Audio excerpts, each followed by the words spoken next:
आर्यवर्धन पर होगा अब तक का सबसे बड़ा हमला। अनु आर्य सर को बचाएगी एक ऐसा दुश्मन जो साये की तरह उसके साथ है। क्या अनु की प्रार्थना और विश्वास उसे इस तूफान से बचा पाएगा? चलिए देखते हैं तुमसे तुम तक।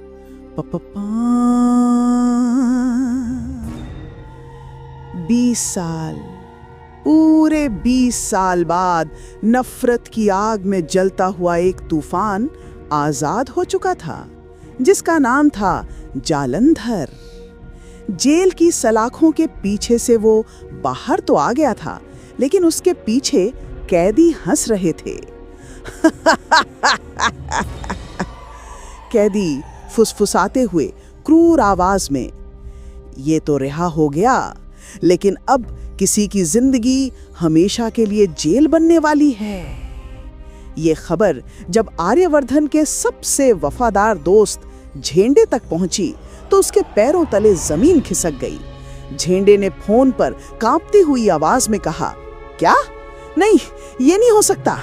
झेंडे ने उसे रोकने की हर कोशिश की थी, लेकिन जालंधर की वापसी का मतलब सिर्फ एक था, आर्यवर्धन की तबाही।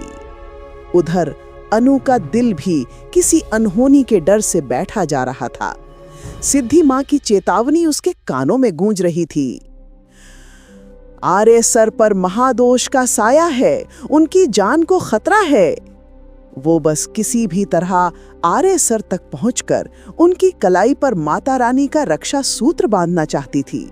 लेकिन मीरा ने दशहरे के दिन अपनी चाल चल दी और अनु को एक झूठे काम से नील के साथ फरीदाबाद भेज दिया।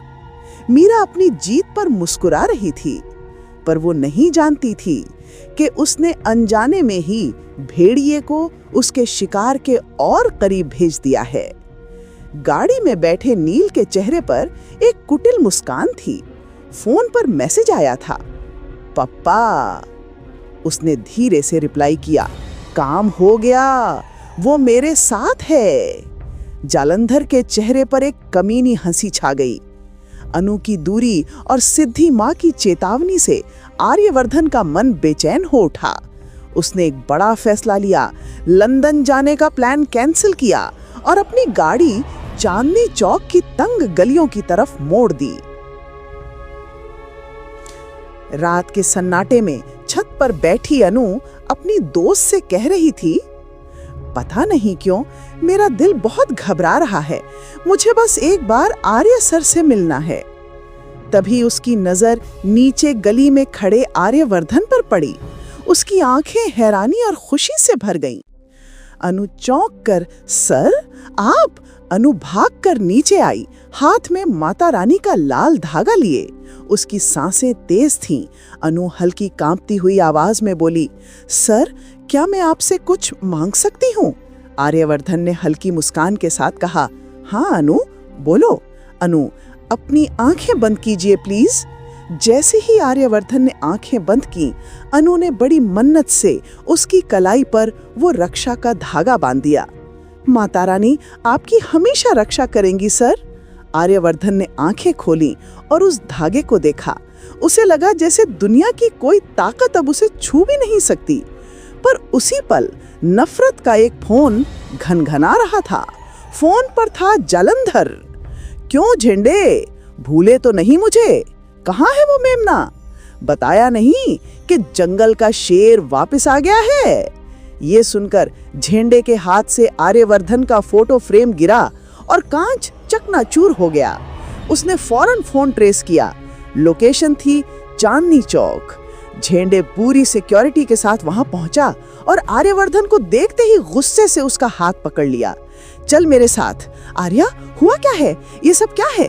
जालंधर बाहर आ गया है आर्या, और जब तक वो पकड़ा नहीं जाता तुम इस घर से बाहर कदम नहीं रखोगे। तुम मेरी कैद में रहोगे, अपनी सुरक्षा के लिए। उधर मंदिर के बाहर जालंधर का सामना सिद्धि मां से हुआ। सिद्धि मां ने शांत लेकिन मजबूत आवाज में कहा, जिसे तू मिटाना चाहता है उसकी राह अब आसान नहीं। उसके साथ अब मां दुर्गा की शक्ति है। वो लड़की उसकी ढाल है। जालंधर हैरानी से बोला, कौन लड़की? जालंधर ये पहेली समझ नहीं पाया। वो नहीं जानता था कि आर्यवर्धन की ढाल अनु है, पर वो ये जानता था कि उसका अपना बेटा नील आर्यवर्धन का भरोसा जीतकर उसके सबसे करीब पहुंच चुका है। तो अब आगे क्या होगा? क्या जालंधर और नील की बाप बेटे की जोड़ी अपने खतरनाक मंसूबों में कामयाब होगी? क्या अनु का विश्वास आर्यवर्धन को साये की तरह साथ चल रहे दुश्मन से बचा पाएगा? और क्या अपनी ही सुरक्षा के लिए कैद आर्यवर्धन कभी अनु से अपने दिल की बात कह पाएगा? देखते रहिए तुमसे तुम तक।